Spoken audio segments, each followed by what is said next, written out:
Welcome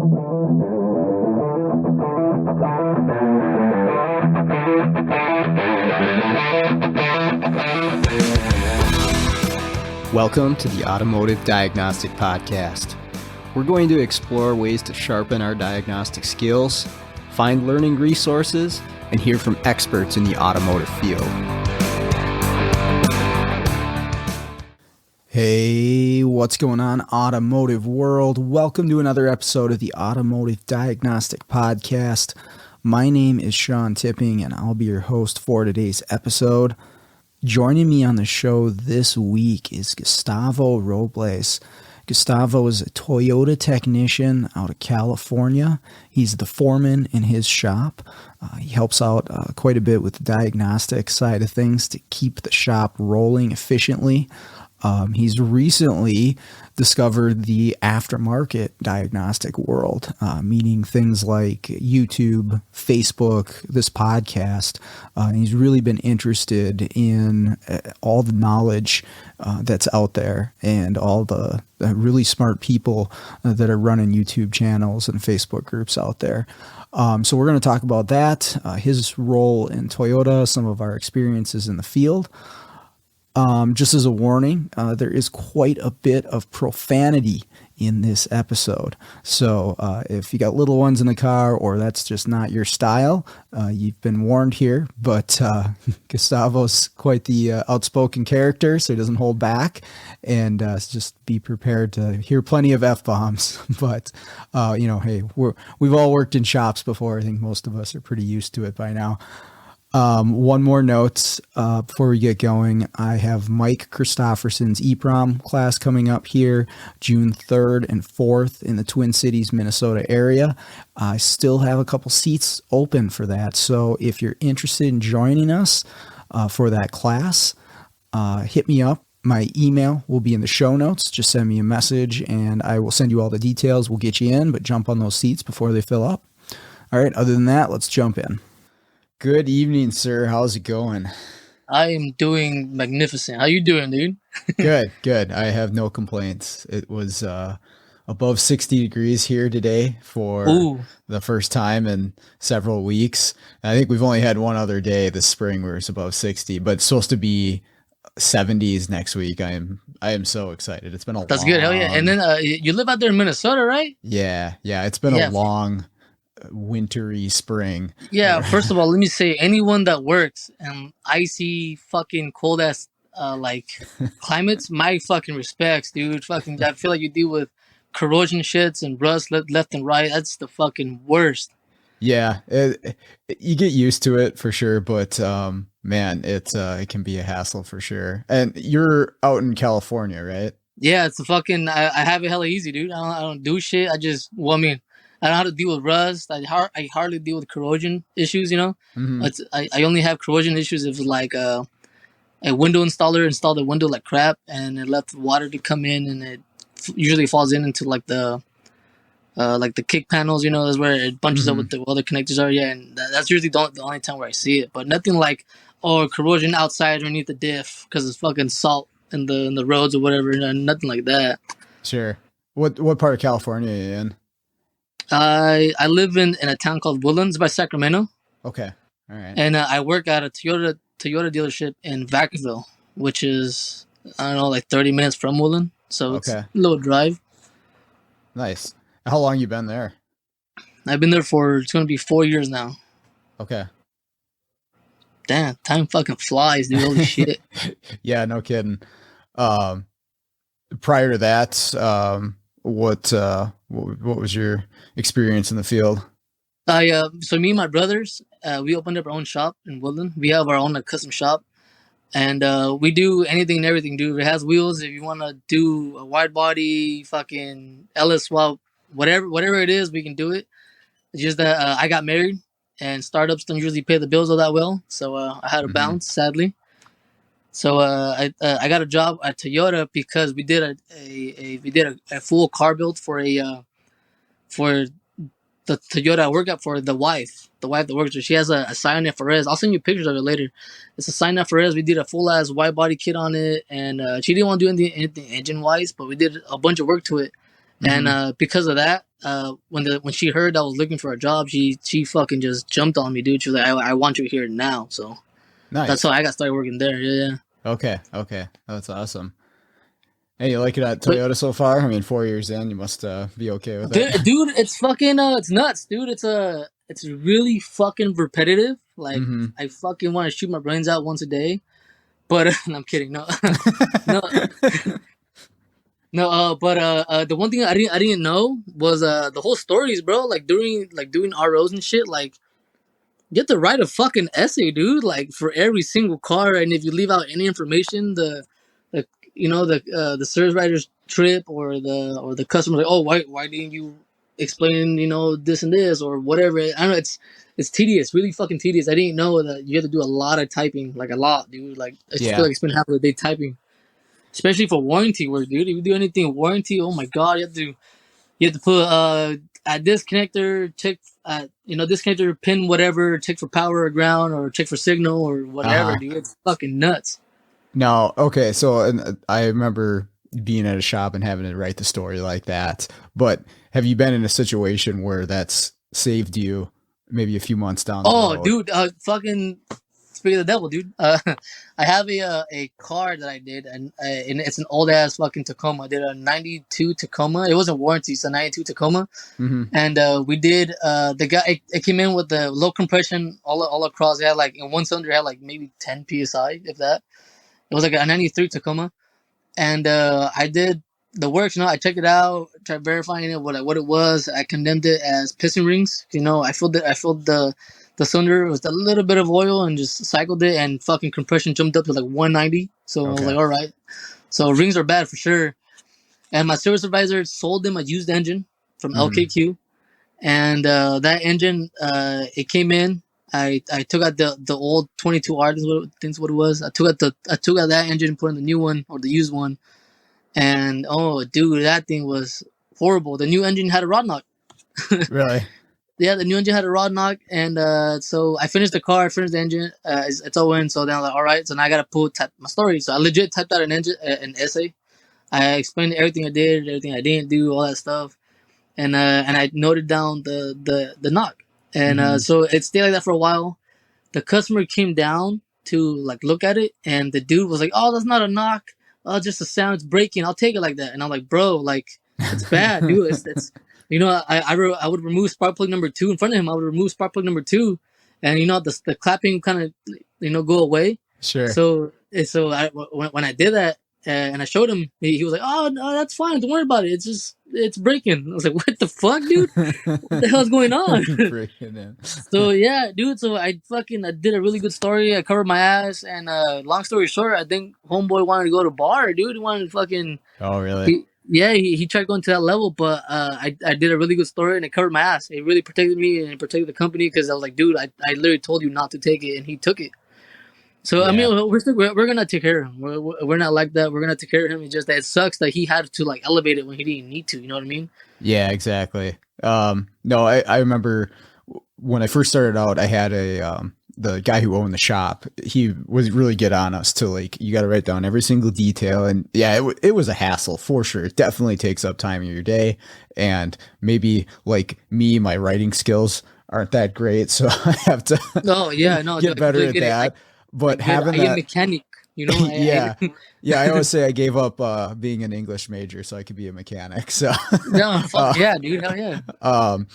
But having that to look back on, even if it's not like an upset customer, but just going back to maybe like an intermittent problem or something you're dealing with again, some sort of comeback, you can go back like, okay, what did I do? What were the tests I ran? What codes did I have before? And boy, that helps you out quite a bit in certain situations. I do. It really does. Yeah, hell yeah, it does. It helps a lot too. Like how you said right now, like if you touch a car today, and then the car leaves and comes back fucking 2 months later, it's cool to go back to your story and like, okay, I had this code. Let me see if it's the same or not, or whatever. No, for sure, hell yeah. Well, and I mean, how many cars do you touch in an average day? Would you say? So right now it is slow. COVID did fuck everything up. I'll be honest. But today, I think I don't know, maybe like 6, 8, maybe. Okay, I mean, and on average, the shop only has like like 30, 40 cars that come in. So like it's slow, it's super slow. We used to do average like 90, and that's low for like a dealership having 90 cars to come in, and like a majority of them is fucking oil changes and shit, loopy stuff. Sure, sure. But I mean, Yeah. even if it was just 6 to 8 cars a day, you add that up over a week and a month and 6 months, and then Oh, it adds you up, get a dude. lot of vehicles. It's tough to remember all the details, It and especially fucking if is. you're looking at the same cars too. Like you probably touch however many Toyota Camrys, and it's like, well, which one did I do the thing that had the O2 sensor code on? I don't No, hell remember. yeah, yeah. Yeah, and especially that's how it is. How so? Right now at the shop, I'm the foreman and I dispatch also, and that's what I hate about that too. Is because when I'll have the service manager come up to me and ask me, "Hey, who's touching this car? Who's touching that car?" And it's like, "Damn, dude, like, you gotta be more specific than just a Camry. There was like fucking 6 of them that came in today already. So Yeah, it's exactly. it's hard. No, yeah. What's the role of the foreman in your shop? What are your responsibilities? Um, the best analogy I can give you is like having a loaded gun with no bullets. You know what I mean? Like, I have this fucking job title. Doesn't mean jack shit. It's fucking they. Well, I mean, so my job is to take care of the diags that nobody wants to do because it pays really shitty, or if it's warranty pay, which pays really shitty. Okay. So I'm like the yes man per se. If somebody comes in, oh, we just has to get done. Can you do it? Sure. Or oh, he has to get looked at for free. Can you do it? Sure. Or I take care of comebacks too from other techs. I'll take care of comebacks, but I try to not do that as often to take the comebacks away from them. I try to give it back to them, and then I'll try to like assist them with it. Gotcha. I'll try to get like when if it comes back and for whatever diag, I'll ask him like, oh, okay, what's your game plan? What's going through your head right now? What do you think you should do? What do you think you shouldn't do? And then we try to find like a general direction to go together. Or if they're really persistent, I'll let them try to like trolley off on their own, and then they'll get lost, and then they'll come and ask for help, and then I'll give them a hand or whatever. Gotcha. But Yeah. you're pretty efficient at the diagnostic side of things then. Lately, yes. I'm not. I was crappy at it, dude. It was when I first started. Fuck, dude. I feel like diagnostics for sure is the hardest thing when it comes to fixing a car. It has to be. It is. I mean, but I used to be an R&I guy. All I would do was fucking timing covers, services, quote Okay. unquote gravy shit. You know what I mean? Mm-hmm. But I that got boring, dude. It got boring really fast, and I don't know. I just didn't like doing it. I think what kind of really moved me forward was I had a Highlander, a 2018 Highlander, and they Okay. had I don't know if you're familiar with those systems. They have something called a Safety Connect system. It's like maybe for you how you know GM more. It's like the OnStar for GM. Oh, The OnStar. okay. Yeah, I haven't seen that in a Toyota yet. Yeah. So Toyotas they have something called Safety Connect. So that's like their version of OnStar, which is like roadside assistance in case you're in an accident, whatever. It calls authorities, whatever. Sure. This 18 Highlander it had a microphone issue that for some weird reason, since the microphone wouldn't work, the radio wouldn't work. So it was the weirdest, like how they would be related to each other, those two issues, and that was my first major diagnostic car I had. That it whooped my ass, dude. Legit, I shit you not, dude. It took me like a month to figure it out. Okay. It sucked, dude. But I mean, I'm just trying to keep it short. I'm trying to keep key points. I don't, go on too long with this. But long story short, dude, ended up being that the customer poured he spilled coffee in the radio. Oh, Fucked okay. up the radio. The radio messed up something called the DCM, Okay. which is like think of it as like a cell phone for the vehicle. It messed up the DCM, which the DCM then shorted out the fucking microphone in the map light assembly. Wow. Yeah, and it sucks because he was out of warranty, and this dude paid fucking like 12 grand in parts, dude. And Wow.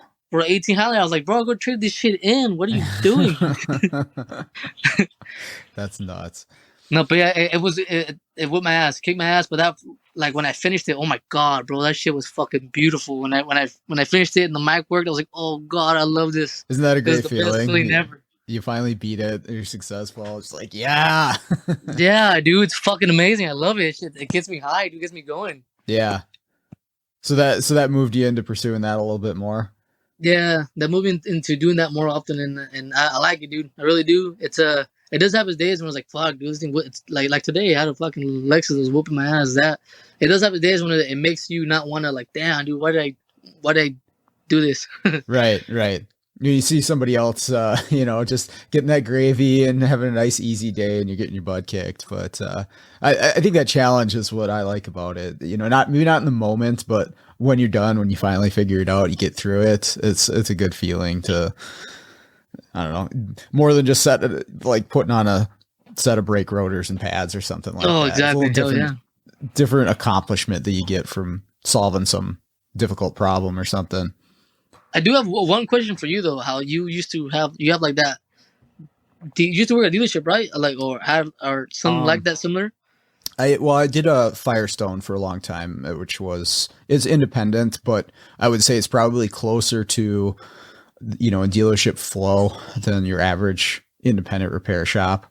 Okay. They're very corporate structured. And so, everybody's got their role and they have procedures, and, I feel like that's closer to a dealership style than a lot of other repair shops. Did you get do a lot of like diagnosing too? Like yeah, major diagnosing or no? Well, when I first started Firestone, I was just hired on as a tech, and I got in there, and I had just worked at an independent store before that little two-bay shop, but they just found that, if we give Sean, this ticket with this problem, he'll spend the time, he'll get us an answer, and it's not just throwing a part at it, which is most of what everybody else did, because the flat rate style kind of promotes that. Yeah, it does, and it sucks. That fucking sucks. It does, Yeah. and I completely I can relate. I'm not gonna bullshit you. I've done it a couple of times where everybody has. If it's a warranty diag and it's like, all right, it's either my time's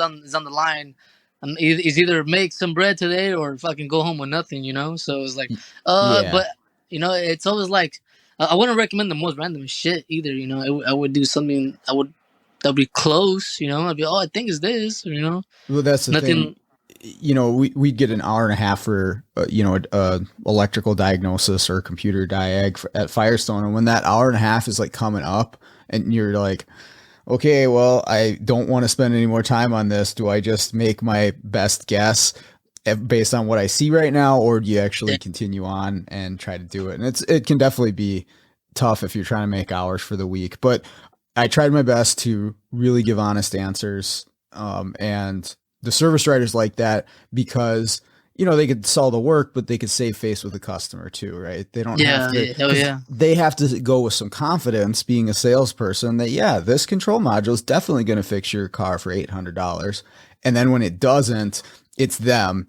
The tech at Firestone, they don't really have the egg on their face because they're not dealing one-on-one with the customer. So the service writer is now, in a bind there, and they've got to backpedal. And so when they could get a ticket and what was on that ticket was the thing that the car actually needed, they loved that. So I got just sort of pushed into doing the majority of the diagnosis there for that reason, because it made their lives easier. They didn't have to deal with the backpedaling and we need to start with eight coils. I love that and 8 line. That's the best line ever. Yeah. So that's how I got into doing more of the diagnosis, was just really trying to focus on getting to the right answer, or giving them an honest answer. Like, hey, this is intermittent. I don't have any direction. I don't want to recommend anything for this car because I'm just guessing. Like, whereas a lot of people would be like, I don't know, let's put a crank sensor in it and see what happens. And but it's weird. It's weird with that, dude. It's weird because I feel like sometimes some customers want to hear that part. You know what I mean? A customer, sometimes I feel like they wouldn't want to, at least what I've seen with our service advisors, they get even more pissed off when you tell them that, I need an additional 2 hours of diag time or an additional hour of diag time, And then they'll be, what the fuck? Well, you couldn't figure it out in the 1 hour? You couldn't, right. They want to hear that shotgun, you know what I mean? Yep. Well, and actually I've worked with service writers like that as well, where they want to sell something no matter what. And they don't want no, this is intermittent, I don't have an answer. Well, can't we just, sell them a tune-up and can't we just... oh my God, do we have a guy like that? Oh my, hate it. Fucking hate it, dude. And there's all kinds of people out there. There's guys that try to sell from the counter because maybe they were a tech for some period of time, and you've got something on your ticket. Here, put this fuel injector, this ignition coil in, and I'm like, it's like, try it. I've had that. Fuck yeah, I've had that happen. Our old general manager or service manager, he used to be a manager tech at right there at that Toyota. And this dude, fuck, dude, since he would deal with customers, like he became like a service. It was weird. He was like a service advisor slash service manager. I don't know. And then he used to be a manager tech there. Fucking weird. He still had his toolbox there, by the way. When all this was going on, but he would like. You would give him your diagnosis, and then he would sell some other shit. You know, like, bro, what the fuck? Right. So I would hate that. Yeah, like fuck. But like, I want to ask you that. How about for you now, since you're technically now the service advisor and the tech all in one, being mobile and shit, huh? Is that a trip for you? Is that weird? Is that you know what I mean? No, I like it. Because I'm dealing one-on-one with the shops and either the technician or the store manager, store owner, whatever it is. And it's very, very different than dealing with the customer, which like the owner of the vehicle, which I did that as well. While I was a tech at times, I would have to sell my own work. And so I had a little bit of experience there, but working with the people who are already working on the car, I've had some pretty good luck with it. Of course, there's some doorknobs out there, but you know, I don't work with them for very long if it's if they can't, you know, do this stuff right. But yeah, I like working with somebody who at least has a basic understanding of what we're talking about. I mean, a lot of this stuff, I might as well be talking Chinese to your average person who owns a vehicle, but at least they have an idea of when I'm talking about networks and things like that. And it's been really good. I can honestly say I've only had a handful of times, you know, with people where it's an issue. And the nice part about working for yourself is then, well, I just don't have to answer those phone calls anymore. You say, fuck yeah, hell yeah. Do you have a lot of times that like shops question your diet, like oh, my fucking text says this, why you saying is that? You know, like, fucking call me out here, guy.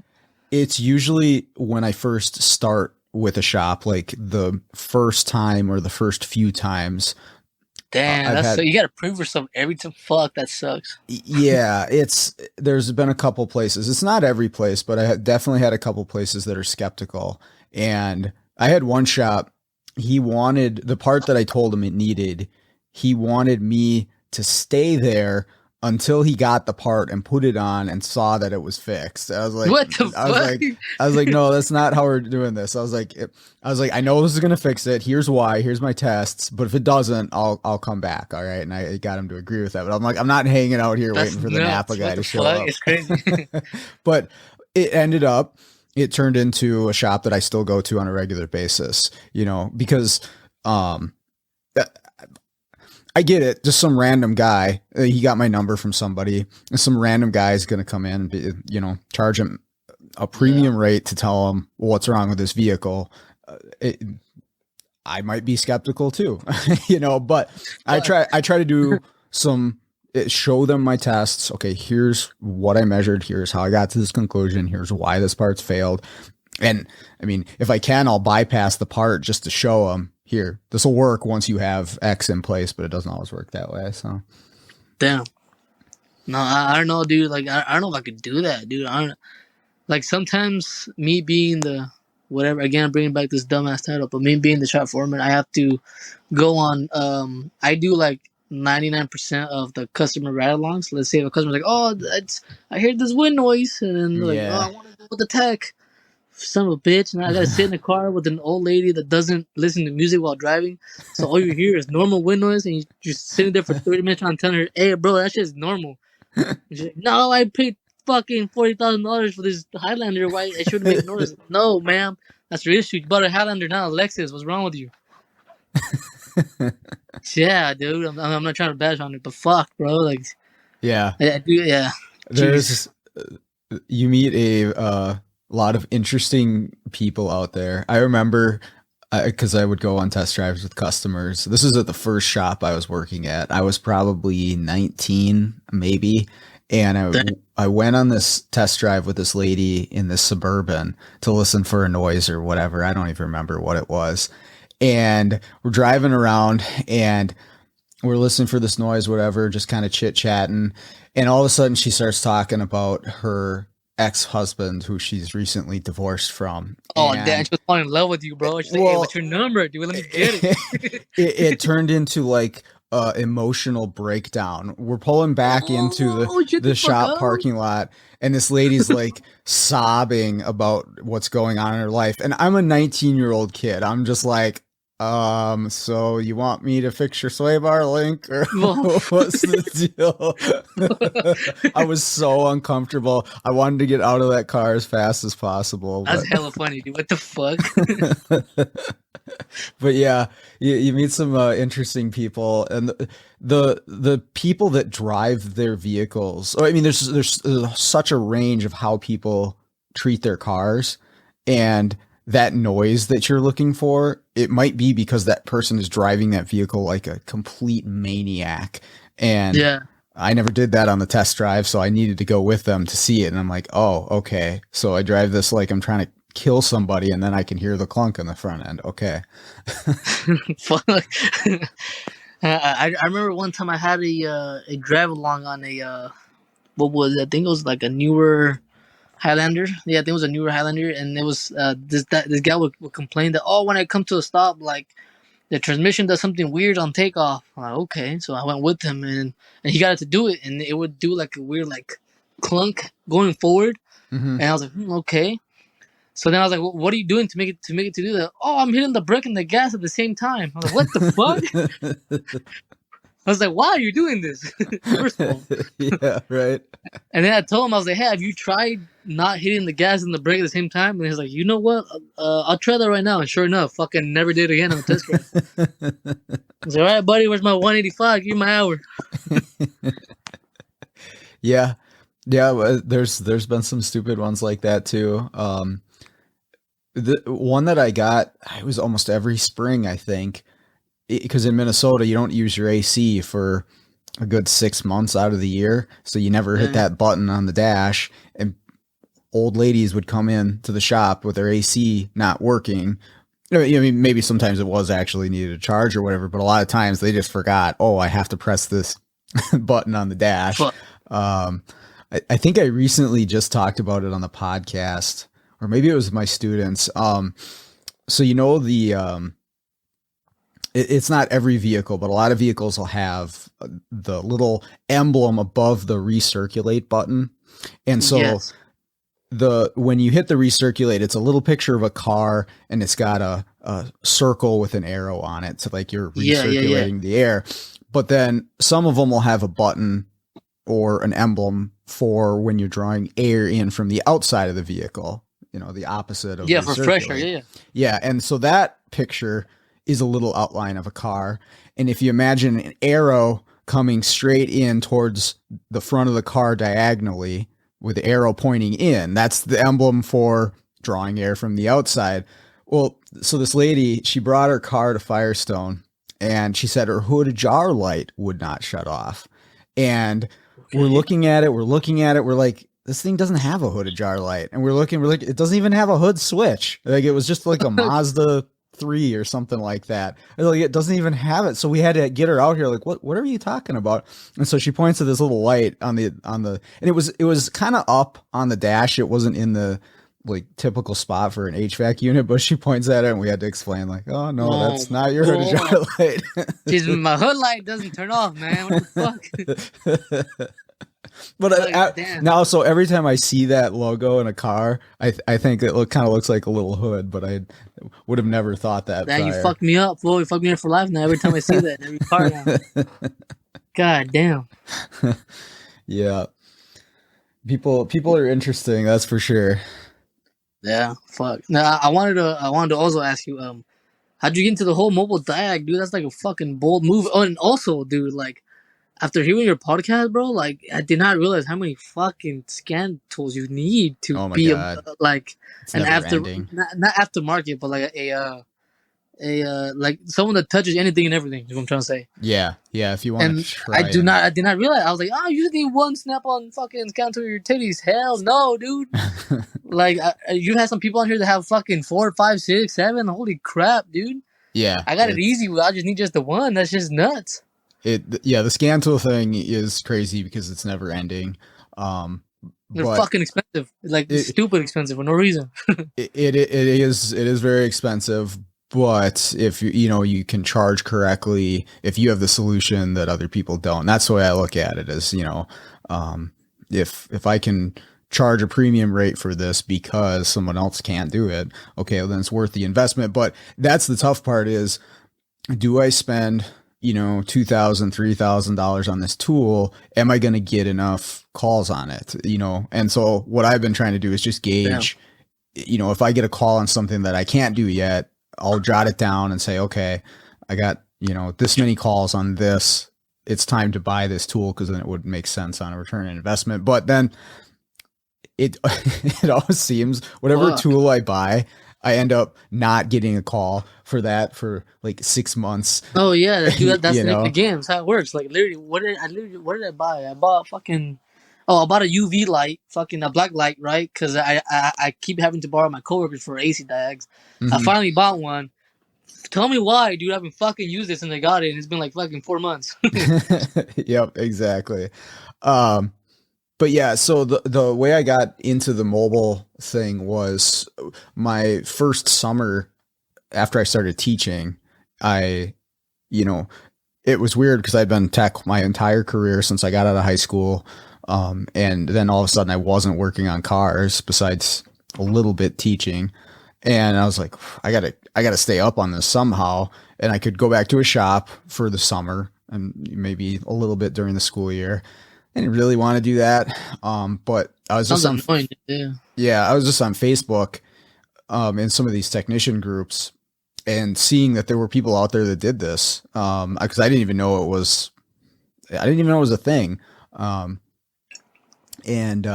fucking didn't. I didn't know until I mean, I kind of did, but hearing like your podcast, I was like, damn, a lot of people do this shit. I was like, yeah, that shit it's crazy, dude. Like, it's a lot. I knew there was people that would go around and program, but I thought that was it. I didn't realize that like the diagnostic side of it. And that too, for programming, bro, like you need fucking softwares up the wazoo. And I know for some GMs, like I think it's the same as like tuning. I think that you got to have like credits to update a software, or so there's my stack of laptops here. God damn. Plus the one I'm on. Fuck. Yeah, it's quite a bit. But if you treat it like a business, that's your overhead, right? Because I don't have a shop, and so if I was to go buy a shop locally, I'm spending, I don't know, $1 million plus. Where honestly, for this, the overhead is relatively low. The technology cost is very high, but that's it. That and a fan, and obviously it's insurance and things like that. But it is pretty lucrative. So yeah, I didn't realize that there was such a need for it when I started out doing it that first summer, and it's just kind of ramped up from there. It's crazy because I feel like it's gonna keep. You're gonna need like mobile techs like as yourself that have all this software, all this technology, all this shit. Like, yeah, especially like with body shops, bro. The people and especially like newer cars, everything has to get programmed. Front radar sensors, rear blind spot monitors, everything has to get programmed now. Everything has to get calibrated. It's nuts, dude. And I know some people that charge an arm and a fucking left nut, dude, to freaking program your front windshield when I can do it in 30 minutes. You know what I mean? Like, it's crazy. Yeah. Well, and there's going to be some remote services. There's already companies that are hopping on that, like DrewTech and Autel are doing stuff where, hey, you buy this tool, we'll remote in and do these services. So that's going to become more popular as just a sale to a lot of shops. But again, sometimes that stuff doesn't work. Sometimes you have to be at the car. Sometimes only like a used module will work, right? And then you've got to do some like board level stuff to clone something over. So I'm working on picking up those skills so that I can offer that as well. Speaking of that, right now, remind me about. I'm gonna ask you about that in a bit about the e-prom and all that shit because I didn't know about that shit until your fucking podcast, and that fucking gave me like a nerdgasm, bro. I was like, oh my god, so much information. I fucking loved it, dude. Yeah, that's a whole nother world to get into that stuff. I was like, man, you're fucking hacking the system with this shit, bro. Fucking one thing I want to bring up was your Subaru fucking case study that you had. With the cam values. Bro, dude, I was watching that episode like as if I was watching Pokemon and was like, what Pokemon is this? And I was screaming as Pikachu. I was like, it's the ECU! The fucking ECU! And then you said, and then you were like, I swapped the ECUs. I was like, fuck! You fucking that shit was nuts. It's because the reason why I know about that is because our FRSs for Toyota, it's literally everything's a fucking Subaru, right? Oh, yeah, So the FRSs, so the cam values, all that shit don't learn. Well, I mean, they do learn, but once they do, you're fucked because you gotta replace the ECU. So when you were talking about it, talking about your case study and like working up to it, I was like, in my head, I was like, the ECU, it's the fucking ECU, and then you're like, I swapped the ECU. I was like, fuck, why would you swap the ECU? You fucked that one up. Yep.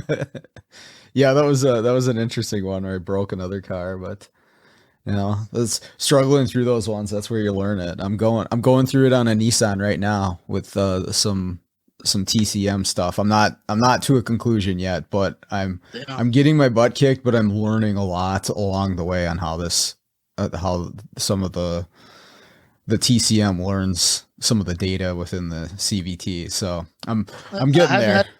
I haven't had a chance to work in any like newer Nissans, but I know their transmissions.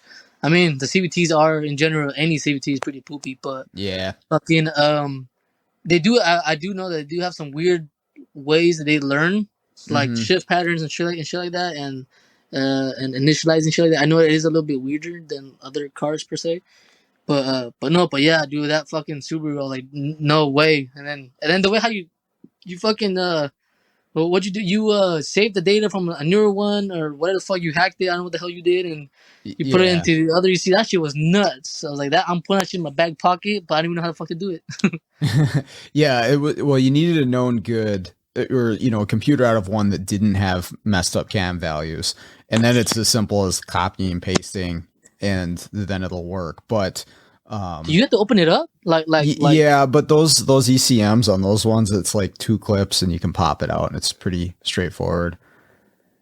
Damn, yeah, dude, fuck, when you said that, it literally started turning my wheels in my head. I'm like, bro, I can tell my parts manager to keep one fucking brand new ECU in stock. I can just copy the data, so every time I have one that comes in, I can fix the issue, transfer it, and save the customer $2,000. If you have the Virgin file, that would be definitely the way to go, because then you could just pop that into any one of them, and you're good to go. It'll do its learn process then, because it's just blank at that point. So that would be the fix. And the nice part is, for that particular EEPROM job, you don't need anything crazy expensive. There's Autel tools that have everything you need to copy and paste the data. Yeah, it's damn. I can send you some pictures, but that was the thing. Once I did Mike and Pedro's class last year, there is a lot of complexity to it. But I bet, fuck yeah. But once you start to understand it, you're like, oh, okay, well, this really isn't as crazy as I thought it was. At least that I thought it was like, you get inside that box and like you have to be an engineer to figure this stuff out. And again, there's some complexity and some really smart people who figure stuff out, but you start to work with a little bit. You start to see some, repetition between modules. You're like, oh, okay, I can identify the processor. I can identify the EEPROM chip. And then it's just a matter of connecting to them. And it's not as crazy as I thought it was. I guess. Damn, that too. Speaking of the classes you're talking about, like, you make me want to go to Vision, dude. Like, some fucking little brown dude in fucking California wants to go to fucking Vision, and like, I've told my bosses at work and shit, and they're like, why would you want to do that? It's not Toyota certified, this and that. But I was like, man, we gotta fucking expand our horizon, bro. Like, yep. You want to keep everything all fucking Toyota. I was like, what? You gotta know how to work. Well, not really know how to work in anything and everything, but like, people outside of the industry of like Toyota company, whatever, corporate, like, they know some shit too. There's some really fucking smart people out there. Yeah. Like, you had some really smart people on the podcast there. It's crazy, dude. Like, legit makes me want to go to Vision. I haven't even asked my wife, and she's like, "Fuck it, let's go." I'm like, hell yeah. Yeah, no, you definitely should. And there's some other good ones too. Do you know PJ Walter out in Pennsylvania? I'm not gonna lie to you, no. Okay, you should. I don't know if you're on Facebook or whatever. You should reach out to him because he's a Toyota technician, and he does a lot of this aftermarket training. Though he'll go to stuff like Super Saturday and Vision and stuff like that. And so he's a big proponent of that. As like a dealership technician can benefit from the aftermarket training a lot. Oh hell yeah! Fuck yeah, dude. I feel like I could. Fuck yeah. Yeah, it gives you a different perspective, right? And you guys are the masters on Toyotas. Like I call PJ for questions on Toyotas when I'm just questioning things, but being able to see it from that aftermarket perspective, there's some tools that just like you say aren't available or you didn't know about, or some methods that people have come up with to get around certain things, or just making a module work that maybe the dealership isn't able to make work. Yeah. Well, Toyota specifically, some of the older, I don't know the years right off my top of my head, but some of the older Toyotas, if you were going to do any key work, you had to replace the whole module, I think. Yes. Yeah. There are some as the older ones. The older, I want to say to like the lower 2000s, like 2002 and like to like 2004, I want to say. You had to, if you wanted to, what's called like a master receipt, like let's say that you don't have the master key, you have to replace the immobilizer ECU. It has to get replaced because you cannot reset it. You can't. Yeah, and it's a pretty penny sometimes, bro. That shit fucking is expensive. But now they have ways that with outside tools, you can go in and virginize the module or program in specific keys so that you can reuse that module. And that's nothing against Toyota, but that's not Toyota's. They didn't create that. It was an aftermarket outside entity that created that tool. And then you can learn about stuff like that and then, possibly bring it into your abilities to make yourself more valuable at wherever you're at, Of course, I feel like that would be hard to sell, like at work. I feel like if I told my GM or whatever, like, oh, dude, like we should try this to, oh, is it by Toyota? No, then no. It's a hard sell. I feel like I get it. Even though I tell them, oh, we could save money for the customers. We can save this, save that. They're like, why would you want to do that? Well, and sometimes when, I don't know if you guys are struggling with it, but when stuff's not available too. Bro, yeah, dude, we've been having a lot of national backorder stuff. Like the most randomest shit too. Like right now the newer Highlanders, like news, they have issues that they have like a wind noise whistle coming from the grill, where the grill is in the hood meets with it. There's like a gasket there, and that grill, that seal whistles at higher speeds, like a legit whistle. You can stand outside of it and you can hear it fucking whistle. And that weather strip was on fucking national backorder. Really? We have the randomest shit. That ECUs too. You have a lot of shit on national backorder. It's crazy. Yeah. It's been nuts trying to get certain tools. Even for you, I feel like for you that you're in the aftermarket game, like is it tough to recommend a part or something, and the shop's like, oh, we can't fucking get it for the next 2 months. Well, and that's where some of that EPROM stuff really comes in handy, because then I can say, well, if you guys want to source a used one for this car, we can make that work. And that's damn motherfucking master hacker, bro. That's just fucking, I'm telling you, that's just mind blowing to me. I fucking love it, dude. Nerdgasm all day, dude. It is so much fun to figure that stuff out and make something work that just before you wouldn't been able to. Like that used module's not going to work in this car. Like GM just stuff. Makes it sound like a fucking badass, dude. To be like, hey man, get this fucking used unit. I'll fix it. Watch. It's just fucking dope. Yeah. Well, it's definitely fun, but then. You charge a premium rate too. That's the other thing is, if you're doing stuff that other people aren't able to, that's where it becomes lucrative. So I've enjoyed both sides of it. Just that it is fun, it is entertaining, but that you can be compensated properly for it too. No, fuck yeah. I feel like have you been doing mainly like reprograms lately? Is that what you've been doing lately? Like, oh, is that your majority plus? Like, what I'm trying to say that the Yeah, ma- it's a good mix. It's weird. It'll come in waves. I'll have one day where I do all programming, and then I'll have another day where it's all diagnostic, and so it just kind of comes in waves. But I would definitely say, as long as everything goes smoothly, which it doesn't always, programming would be more money because if something goes right, I can be in and out in 15 minutes or something, and then I can move no, on to hell the yeah, next fuck yeah. one. But the diagnostic stuff, it's not always like that. Oh no, fuck no, dude. Maybe sometimes, but a lot of the time it goes south and you get your butt kicked on something. So it's a little tougher to schedule a day, right? Like if I'm going to a Yeah, car to diagnose something, I don't know if it's going to take me a half hour or an hour and a half. How do I plan out the rest of my day from there? So I try to give myself an hour, and then if I don't have a direction now on something that's weird, I'll just be like, hey, here's where I'm at. I'm gonna do some research, and then I'll swing back to this. And most shops are pretty understanding as long as I'm that's cool. honest. Yeah, that's cool. I like those days that you swing back. Do you still charge for your time that you were there, or is it like, you know what, don't worry about it. When I come back and I figure it out, then we'll deal with payment. Or Yeah, if I don't have an answer for them, unless it's something where they're like they don't want me to come back, or they're like, yeah, well, this is a crunch time. But if I don't have an answer for them, I charge them once I do have an answer for them, and I that's tell cool. them Fuck yeah.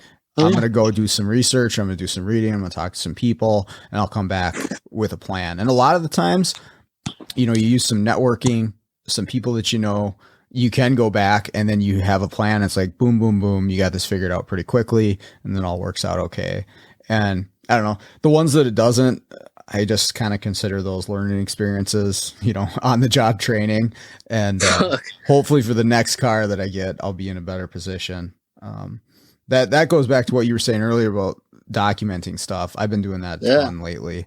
At the end of the day, I go into my Google Docs and I've been making all kinds of notes for myself on all that's of cool. these vehicles, like voltage levels on stuff. I'll snapshot data PIDs on things, just be like, this is a known good for this vehicle, or like, this is the problem on this vehicle. Here's what it looks like. Here's what it did, so that I have a quick reference.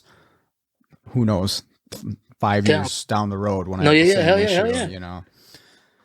But that's so important to have that saved for yourself, and I mean documented for the customer too, but just for personal reference because That's what I do with our we have a picoscope that we share with the shop, and I'm the only motherfucker that uses it. yeah. And any capture that I get, even when we're slow and we're bored, I pick the motherfucker. I call it the pico de gallo because I'm being full. Well, I grab the fucking pico de gallo, man. I grab it and I fucking start scoping random shit. Especially on like newer cars, I'll do like a newer Camry cam sensor, crank sensor, and shit like that, and just to see what a known good is. Because Yeah, these new cars, dude, it's nuts, dude. Like the new Tacomas, Camrys, any newer car from Toyota, they can run solely off of one sensor, one fucking cam crank or any signal like that. no So kidding. how there's two cam signals or even like a V6 4 or yeah 2 4 whatever the fuck. Like it can run off of just the exhaust cam signal or the Really, fucking just the intake. Only one, dude. One out of the whole system. It only needs one to run. that's nuts. Compared to back in the day, if one of them was shot, like suck a dick, full shit, I ain't gonna run. You know? Yeah, no, I remember old Dodge vehicles. If you lost either one, you're done. It's not starting anymore. But yeah, now vehicles will start with just the cam signals. It's But not just cam signals. You don't even need the crank. The crank can be fucking instead of little square waves, it can be fucking W's, dude. And it'll still run like that. It's crazy, dude. It's fucking nuts. yeah. And even like I had one recently, something like that. It wasn't not like that running off of just one signal, but I had a cam correlation signal. Fucking DTC on a Tacoma, like a 20 fucking 14 Tacoma, and did the works right. Checked it out. I was suspecting maybe timing chain jumped. I don't know, And long story short, I have a little U scope fucking oscilloscope. A little. The a U scope has a one channel Yep. fucking. Yep, I love that thing. I use the shit religiously, dude. Hmm. And I was able to to probe the. I had a deep. I'm fucking going everywhere with this. I'm so sorry, but I'm sorry. It's because in my head, fool. Like, I got the words, but I'm trying to work him out. No, So, it's all good. It's all good. but I have it was a 2014 Tacoma. I had a cam correlation code for the intake on bank one, which is on the passenger side. So I swapped out the cam sensors. I moved them to the other side, to the other bank, see if it follows the bank. It didn't follow the bank. It stayed in bank one. Like, all right, so now let's get the little U scope out and let's see. The cool thing about the U scope is it gives you an idea. It's not gonna tell you. I don't use it mainly to see like, oh, I want to see the fucking voltage spike or whatever the fuck. No, I just use it just to see if there's something's going on. Make sure it has activity in that line. And long story short, the fucking cam actuator now has the ring that it reads the cam the cam sensor reads the openings in the ring, and that's what creates the square waves. Mm-hmm. That shit fucking snapped off. Half of it was gone. Really? Yeah, and it only had like 160,000 miles. It wasn't a lot, and I have no explanation how the hell that shit would snap off. Wow. Did you find the other piece? Was it just laying there? Yeah, all the way down the oil pan. Yeah, Oh. it fell down the oil pan. Luckily, it fell down the oil pan. It didn't get like timed up. I didn't get stuck in a timing chain or anything like that. That's crazy. Yeah, but and then I want to say the main person that got me to picking up like oscilloscopes and start using the picoscope was who Bernie Thompson is? Yep. Oh, for sure. I fucking love that guy. I want him to adopt me, dude. That motherfucker's so smart, dude. This dude, bro. I'm fucking he's with on another ATS, level. right? He's with ATS Solutions, I think, right? Yep. Yeah. Does he teach? Or does he give classes at Vision? He does. Yeah, he had a class at Vision. He usually has one there, and then he's got all those YouTube videos. I want him to sign my chest, fool. I love him, dude. He's fucking like his YouTube videos. I've watched every single one. Like I'll watch him fucking again just to. I don't know, dude. The way how his brain fucking works is beautiful. I love it. You almost have to watch him a couple times to absorb it all, because to understand. Because this way he'll make me feel retarded. I'm sorry, but he'll make me feel dumb. Yeah, well, that's the thing, is the amount of knowledge that he's got. I mean, because he built a lot of those tools too that he's using. Like, he had the knowledge to actually. He's making me want to buy that fucking that laptop, the 8-channel scope that they have. The E-scope, I want to buy it because of his ass, dude. It looks so dope. Yeah, no, I've never used them personally, but definitely looks like a nice scope. And having 8 channels is, I have yet to have a scope with 8 channels, but that would. I think our pick work only has four channels, and even then, I never really use all 4. Maybe at the most I've ever had was like 3, maybe. Yeah. Because I don't deal with crazy ass cars like that too often to use it, Mm-hmm. And it takes forever to set it up too. It takes fucking legit 30-40 minutes to get it going, have your captures ready before you start capturing what you need. And then at that point, you're like, all right, I reached my fucking hour, and I need to ask for more time, Mm-hmm. Yeah, you should get a cart set up so you can have just everything ready to go once you need it, and it makes it a lot quicker. Yeah, I for sure, hell, I need to do something like that. It's crazy. No, but yeah, I think the one video that he did that really like fucking destroyed my brain was, pretty sure it was one of his most recent ones. He had like, he used a fucking magnet on the flywheel or something like that, or on the flex plate. It was like the Honda. Maybe. Yeah. The Pilot. Yeah. That shit. I was like, shut the fuck up, bro. No magnet's gonna fix it. You shut the fuck up. There's no way a magnet is gonna. No way. No. And sure enough, that was this motherfucker. There was a lot of people that had that same reaction. They're like, wouldn't a factory crank sensor fix this issue? So there were some people that definitely questioned what he did there, but whether or not, I still find it incredibly interesting. Oh yeah, the fact that he knows how to make a degaussing thing. I would have no clue if you asked me to make one. I want him to adopt me, Sean. He's gonna be my new fucking dad, dude. I swear. Well, I think he's in New Mexico, so he's not too far from you. So I mean, it's just like old Mexico. I'll be there, man. Don't worry about it.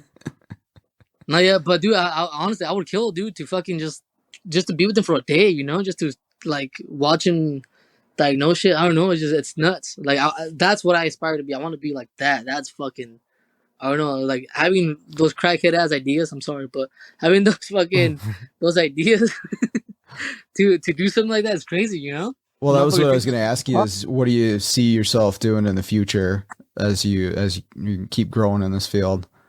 I really I want to like I don't know, dude. After like hearing your guys' stories about it being like a mobile tech and stuff like that, that to me sounds super interesting. Like, dude, you make your own hours. You have no one hovering over your ass all the time. But then again, I'm like, damn, you have a lot more liabilities. You know what I Mm-hmm. mean? So it's a double edged sword. But for sure, I like what I do. I like diagnosing. That shit's fuck. I don't see myself doing anything else. You know what I mean? If I Okay. were to steer away from the dealership life, I'd probably go back to my brother's shop or my shop, I guess. Go back there and do that stuff because that stuff is cool, bro. Fucking, I strongly believe in the LS engines. Mm-hmm. LS solve the world. I'll put that shit in the minivan. I don't give a fuck. I know you probably get a bunch of hate for that, dude. But oh fuck, dude, if it ain't broke, don't fix it. You know what I mean? Like the LS engine is just such a good fucking platform, Yep. and there's just so much aftermarket support for it that you can make stupid power with little money. You know what I mean? Oh, for sure. Yeah, there's a lot of people that are into that, and there's a whole world unto itself of that motor. It's crazy. Yeah, no, but I know for me, I'm a dumbass, bro. I'm a lifer. You know what I mean? If I like something, I'm stupid. I won't change. I'll stick with it forever. You know what I mean? So so far I've been liking this Toyota game. The Toyota stuff is cool. I do like it. It does get boring. It does have times where, like you, bro, all I do is recalls, and all day long is just reflashing. You just Mm-hmm. pull in the car, reflash it, okay, and pull in the next one, and the next one, and the next one, and guess what? It's a Camry. Guess what? It's another fucking Camry, and it just fucking does. It has its moments, dude. It really does. It has its fucking moments. Yep. Yep. No, I completely understand that. It's the Do you monotonous side of things. do you see yourself doing this for a while, like being a mobile tech? Yeah, for the immediate future, I definitely do. It's got a lot of potential. There's a lot of need for it, and I enjoy it quite a bit. So How'd you get into being a teacher, dude? That's just fucking nuts. yeah, that's that's crazy too. Because right now, Was it by luck or were you aiming for that? Is that what you wanted to do? Like, you know, I want to teach little fools and break their heads, yeah, or no? um, I knew I always liked the learning environment. Like when I was in college, when I was in tech school, I loved it. I was like, this definitely would be somewhere I'd want to come back to. But it was kind of just luck that I ended up getting the position because I was. Well, I mean, I don't know. I guess it depends on where you look at it. I was on the advisory committee when I was a tech at Firestone. So they would come in, they'd have meetings for the college, and they just are looking for input from the field. And I mean, you could probably find a local tech school and do the same thing. They're always looking for people. They want technicians. And That's cool. I I might. was at a meeting and my former instructor was like, I'm retiring at the end of this year. And I was just joking around with him. I was like, well, that'd be cool to get your position. And he's like, well, just put your application in. Damn, dude, you said you're like, I want your fucking job, bro. Give me that shit. Fucking cold hearted, dude. Fuck. He told me to put in my application because he'll be retiring at the end of the year, and it all just sort of worked out at that point. But yeah, 5 years in on that now. But Damn, you've been I teaching 5 actually years? Holy fuck. I need to I do see a point where I'm going to have to make a decision on. What's your age group? What's your age group that you teach? Is it like older cats, younger cats, a little Well, bit of because both? it's post secondary, so we get people right out of high school, so they're 19 years old, and then we get I think the oldest student I've had is in his 50s, and so there's quite a range because it's college. Anybody can sign up once you're out of high school, and so it definitely every student group's different, and it's Is very that shit hard? it is a lot of work. It's fun, it's rewarding, it's engaging, but it is an enormous amount of work to keep Yeah, I up bet you with feel bad everything. for your teachers, huh? That you were being a little asshole in class, huh? Yeah, exactly. Well, I've said it before, but like the amount of prep time for a presentation, you don't realize what goes into Oh, I fucking bet, dude. I an bet, hour like, presentation. yeah, dude, fuck. Like, And just to have some dude in the back be on his phone all day, fuck, dude. At that yeah. point, you should have like fucking like little hacky sacks when they're fucking on their phone, just chuck him a hacky sack in the fucking dome. Put the Yeah. shit away. Yeah. Damn. It's it can be challenging at times. Well, it definitely is. But it's also really rewarding when you are able to help somebody, get better, improve themselves. And How or many do you have, uh, like students ways? my cap's 18. I have 16 right now for this year, so I got 16 students, which is a good number. I can spend a lot of Yeah, dude, one-on-one that's a time with lot, them. dude. That's a hefty number. Hmm. And I feel like the hardest thing would be to have all of them like understand what's going on. I feel like would be hard. And they unfortunately they don't like. I try my best and I try to work with, each one of them, but everybody's at different levels. And some of them are a few years away from really having the light bulb go off. Yeah, I feel like that I feel like that would be the hardest thing. Would be like to have everyone understand it equally. You know what I mean? Yeah. It's just everybody comes in with a different life experience and they're at a different point. And some people are just, equipped for this, right? It is a natural thing for some people to work with mechanical and electrical things. And then some people, they're going to have a much tougher time with it. Right. Like if you ask me to go play basketball, it's not going to go well. I'm not coordinated at all. It's never going to be a good thing for me, but you better ask me, bro. I'm fucking 5'4". Fuck, bro, I'll be the water boy. Got you. So some people just come in and they are perfect for this and they do really well off the bat, and then others not so much, but try to help everybody out as much as I can. And I figure if nothing else, honestly, it's better to figure out that this isn't for you in tech school than to figure out this isn't for you 10 years into it, like, Yeah, that's true. That's very true. Maybe you could consider it, oh, I just wasted, 2 years of my life. I mean, did you learn something? Did you learn what maybe you don't want to do? Maybe you pick something up, and I don't see that as a complete loss if they figure out in that time that, okay, I guess I don't want to do this. But then sometimes you never know when the light bulb's going to come on too. I've known people in the field, I've known students where it takes some time and all of a sudden it clicks one day and they figure it out and then they just take off from there. So you never know when that might happen for somebody. So I don't give up on anybody. I want to give them the best that I can, and hopefully they can do something with it. Damn, no, yeah. I personally, I didn't go to any schools. I didn't go to UTI. I didn't do any of that stuff. The dude that taught me was my dad. Okay. My dad taught me everything I know. Ever since I was fucking, I could remember. I'm the youngest of three. I have two older brothers, and ever since I could remember, I was light bitch. Hold the fucking light. Hold it here. And if I held the light wrong, if I got fucking socked in the back of the head, fucking put it here, man. So my dad taught me everything, and I'm grateful for that, dude, because I feel like I got like a lot of more.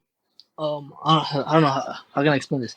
I got more hands-on experience than theoretical experience. You know what I mean? Mm-hmm. Because I feel like I noticed that a lot with like taking the AECs and all that stuff is it's all theoretical. Yep. Oh, if this is bad, this should be the cause, or if this is doing that, it should be this, and it's all theoretical. You know what I mean? So yeah, it doesn't always work out that way in real life.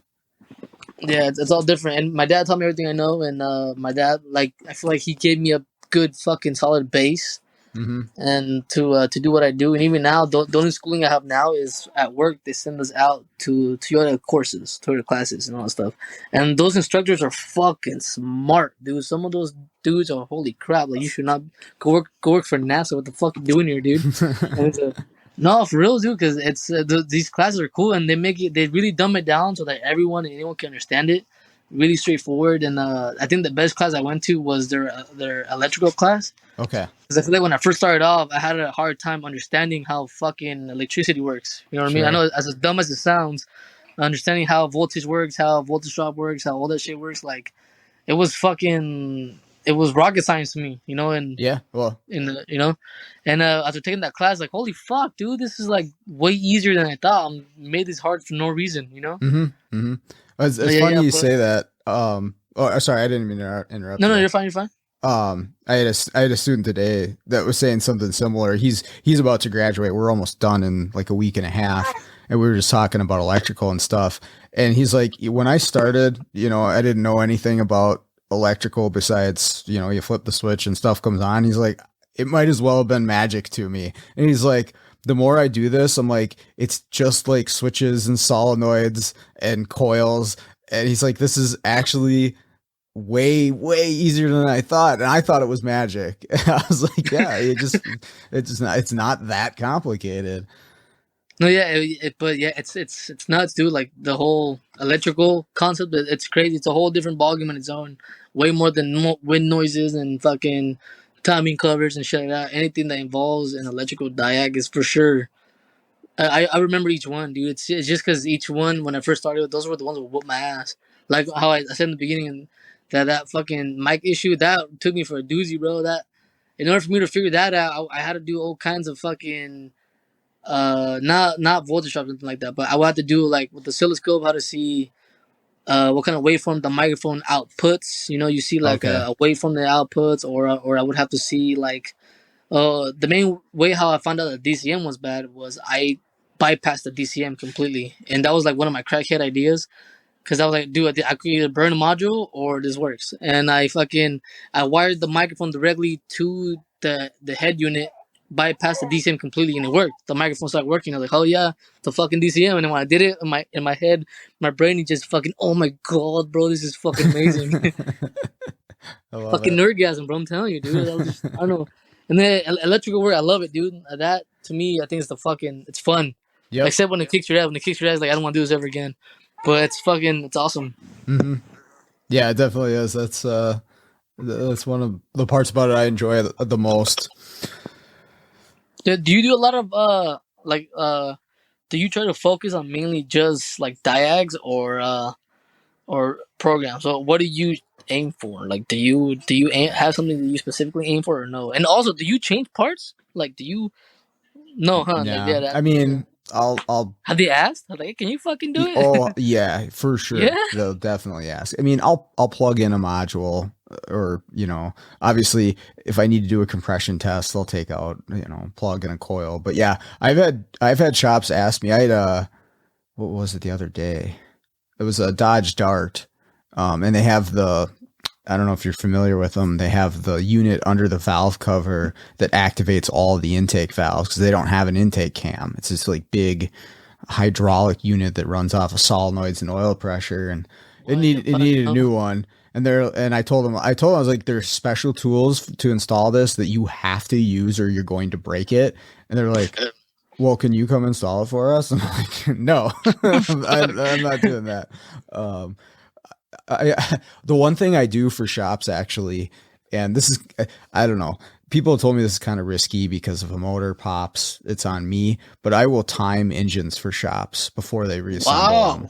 So, I feel comfortable. That's big on you, dude. The way how I see it, that's a lot of liability because then I feel like at the end of the day, if it doesn't work, they'll fucking point a finger at you. Oh, 100%. Oh, you didn't fucking time it correctly. You didn't fucking like, no, guy. 100%. But I did so many of them at Firestone, chains, belts, whatever. I feel very confident if I have the service info and I have the tools, I can get the thing in time.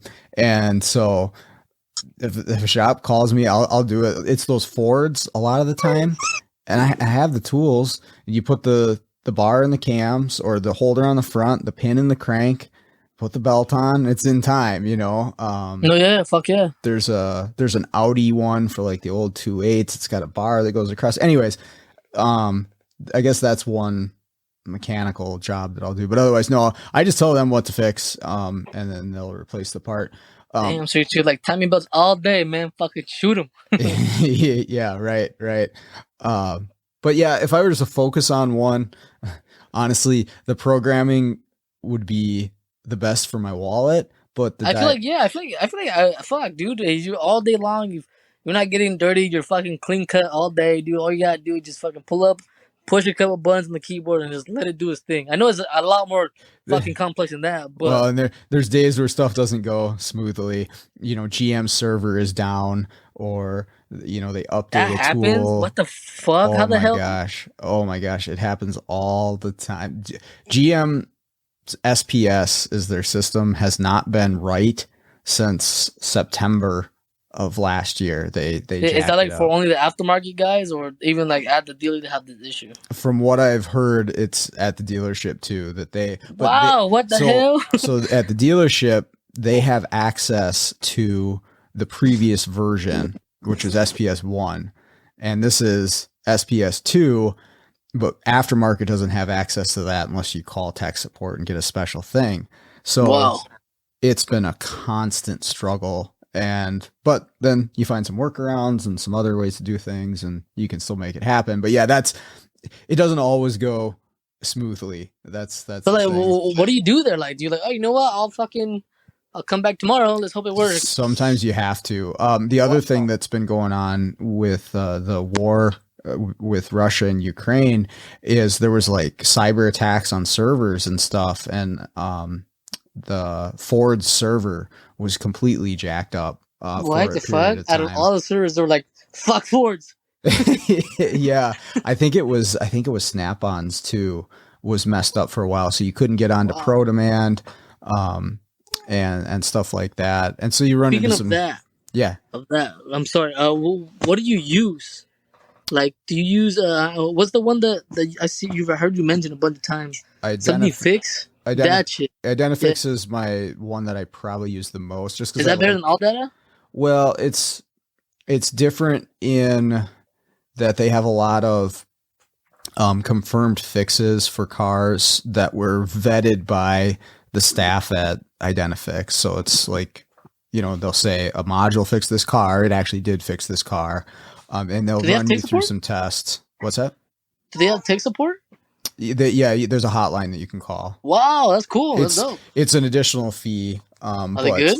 they have a lot of really good information. I actually just like the way that they have the information organized. So like how to find diagrams, connector views, and all that stuff. I like it, but I also use all data. Cause I hate the all fucking data one. That shit can suck it from the back, bro. I fucking hate it. I can never find a connector, and if you find it, is you gotta remember the fucking connector number if you want to find the pin layout. It's stupid. I fucking hate it. And Yeah. never. Well, it's all about what you're used to, because if you're used to Toyota service information, I'm sure that's structured completely Have you differently. used that the Toyota information? I have never used the factory info, no. The TIS stuff is sick, dude. It's called TIS, Uh-huh. and it's the layout is fucking beautiful. Okay. And it makes all that look like caca, dude. It looks like a fucking 2-year-old wrote it, but it's amazing, dude. I fucking love it. It's so cool. Okay. Yeah, I'll have to give that a shot. I've used a few of the factory. Let's see. I'm trying to think of which ones. Have you ever done any work for like a dealer? I worked I worked for a Toyota dealership for about 6 months when I was in tech school, but that was it. You're like gay, never again. I mean, sorry. I mean, whack, never again. Yeah, they had me do an oil change and run it through the car wash all day long. I'm like, nah, I'm good. So I wanted to go actually do work, so I went to an independent after that. No, but I'm saying like, have you ever done being a mobile tech for like a dealer? Has a dealer ever called you out? No, actually, but I'm gonna. Can they? You think that's bad? They do for used stuff, I think, because well, that's cool. Okay. For I'm gonna go. Actually, that was my plan for this summer. I'm gonna go hit up the GM dealership close to me because they don't have a method to used modules on like it's 13 and up on GM stuff. You have to go new, which not that big of a deal unless you can't get one. Okay, well, I'm an option. You can call me to come program this module if used is the only way. So I don't know if I'll get any business out of it, but I was going to try. That's cool. I mean, try. I mean, for sure. Fucking, it's worth the kicks. Yep. Cool, man. Damn. Well, this was fun. You're a riot. Oh, dude, I can go all fuck. We're gonna do this again. For sure. I've been trying to set this up for a while, and my schedule is the fucking worst. Oh yeah. Yeah, I just had a baby too. I just had a baby girl. Congratulations. Thank you, dude. She turned 3 months on the 29th, and she's my world. I love her. Is that your first? Yeah, dude, my first, and hopefully not my last. I want like 9. No, I'm kidding. Better get to work. No, fuck, dude. I'll tell my wife right now. No, I'm kidding. I love her, dude, and she takes up like 99% of my time, and I give 100%. I'm grateful for my wife. She does like 100% of the work. I literally go to work, I come home, she does everything. I feel like a horrible husband, but I mean, it is what it is, I guess. But I love my wife. I appreciate her so much, and and how she takes care of the baby all the time. Oh, it's awesome, man. I love it. And being 23, having a baby, you would think, oh, I'm going through it all, but no, dude, I fucking love it. Fucking love it. Yeah, That's you got any awesome. kids? No kids, no. Just Damn, me. you need to go to work. The fuck?